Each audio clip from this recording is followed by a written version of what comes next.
Hey guys, tonight we are talking about mysteries of the lost city of Atlantis more than 2,000 years ago. The Greek philosopher Plato described a mighty civilization that vanished beneath the waves in a single cataclysmic day and night.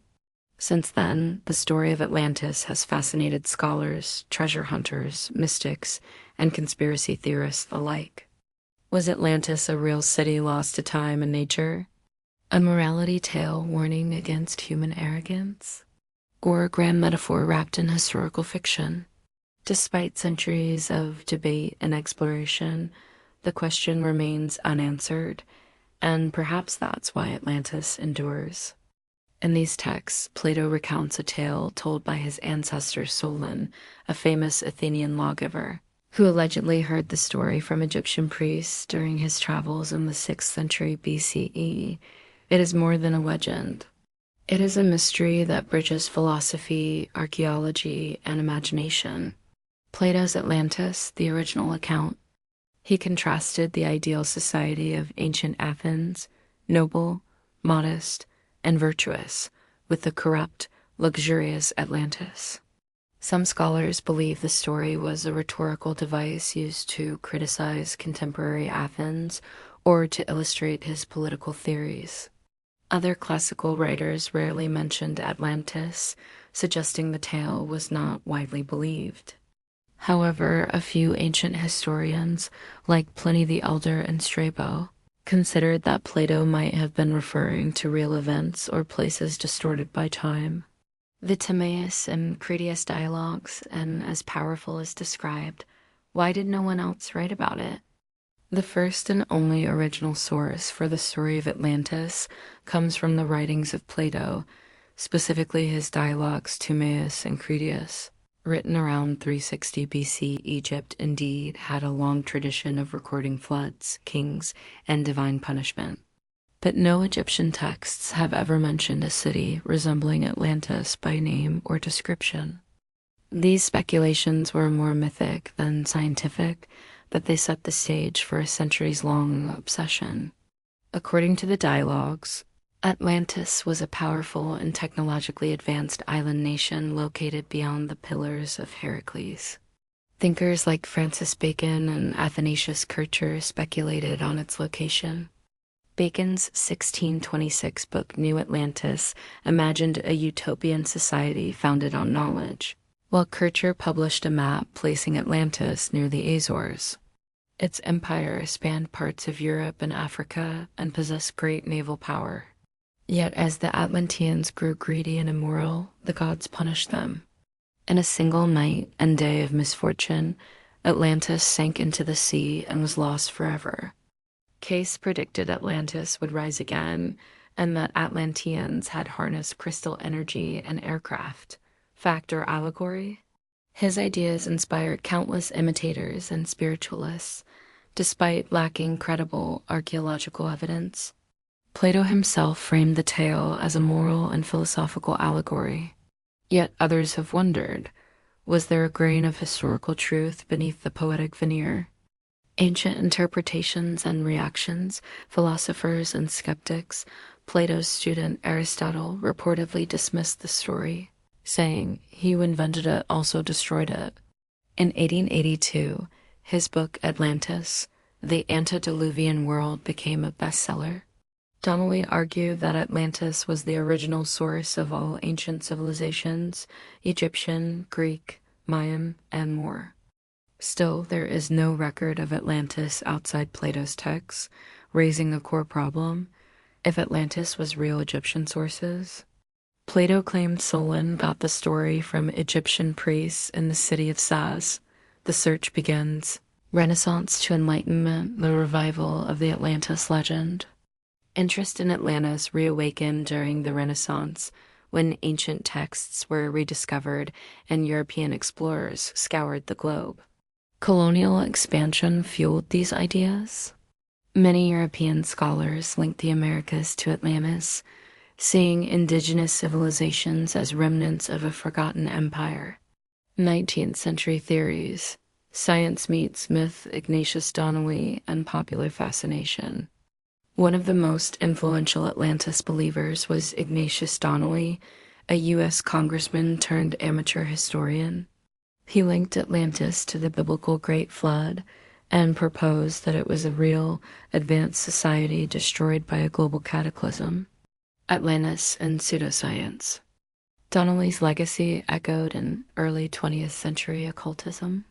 Theosophists like Helena Blavatsky and Edgar Cayce claimed to channel Atlantean knowledge from the Akashic records. These views drifted far from science, but they shaped New Age thought and pop culture portrayals of Atlantis throughout the 20th century. The geological hypothesis: could it have happened? Was Atlantis based on a real event? While many dismiss Atlantis as pure fiction, some geologists and historians have asked whether Plato's tale could be based on real natural disasters. One compelling theory is the Thera eruption. Around 1600 BCE, the volcanic island of Thera exploded with immense force, destroying the Minoan settlement of Akrotiri and sending tsunamis into Crete and surrounding areas. The Minoan civilization, a seafaring, advanced culture with monumental architecture, suffered greatly. Could this have been Plato's Atlantis? Problems with the Minoan theory. While the Thera eruption matches Plato's description of a sudden cataclysm, there are major discrepancies. Thera lies within the Mediterranean, not beyond the Pillars of Heracles. The timeline is also 1,000 years before Plato's account. Some scholars believe that over centuries, memories of the disaster blended with myth, eventually evolving into the Atlantis story. But a direct connection remains unproven. Competing locations from Spain to Antarctica over the years. Dozens of locations have been proposed as the site of Atlantis, including the Azores, submerged land near Portugal, once hypothesized to be remnants of a sunken island. Andalusia, Spain. Satellite images revealed ring-like structures near Donana National Park, sparking theories of an ancient city destroyed by a tsunami.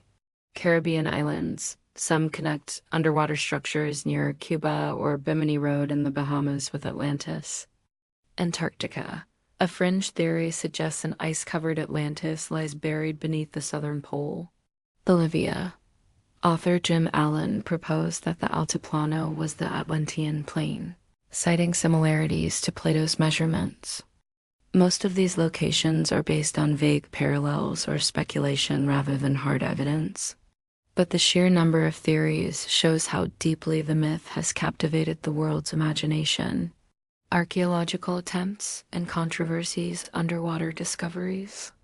With advancements in sonar and deep-sea exploration, many expeditions have searched for sunken cities. In 2001, researchers found what appeared to be man-made structures off the coast of Cuba at depths of 2,000 feet. Yet follow-up studies have been inconclusive. In the Mediterranean, submerged ruins have been found near Egypt's coast and the Greek island of Pavlopitri, dating back thousands of years. But none match Plato's Atlantis in scale or design. The problem of confirmation bias. Atlantis hunters often fall into the trap of confirmation bias, finding what they want to find. With no clear archaeological markers, many discoveries rely on guesswork and subjective interpretation. Atlantis in popular culture, literature, and film. Atlantis has become a fixture of science fiction and fantasy. From Jules Verne's 20,000 Leagues Under the Sea to Disney's Atlantis, The Lost Empire, storytellers have reimagined the city as everything from a utopia of super science to a cursed realm swallowed by magic. Comic books like DC's Aquaman portray Atlantis as an underwater kingdom of warriors. Countless documentaries, some scholarly, others speculative, keep the legend alive. It's a story of hubris, warning that even the greatest civilizations can fall. It's a metaphor for lost knowledge, forbidden power, and the tension between nature and human ambition. Symbolism and power. Atlantis endures not just because of its mystery, but because of what it represents. The academic consensus, it fits neatly into his style of allegory, philosophy, and idealism. The lack of any corroborating ancient sources makes it highly unlikely to be a historical city. Most historians say it's a myth, and in the end, it leaves us with a question that may never be answered. What if it was real?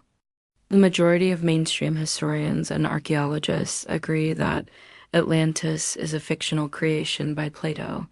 It challenges us to think critically about truth and legend, history and myth.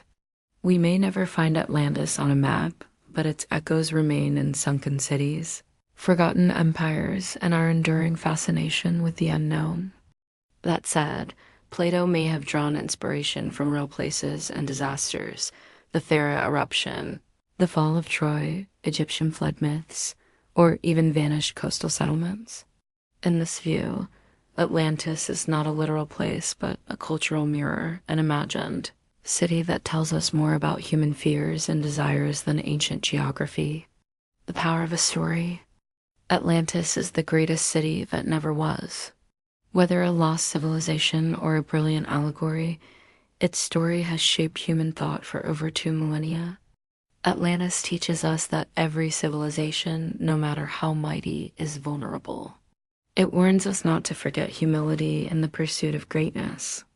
Thank you for your watching. Please subscribe. Sweet dream.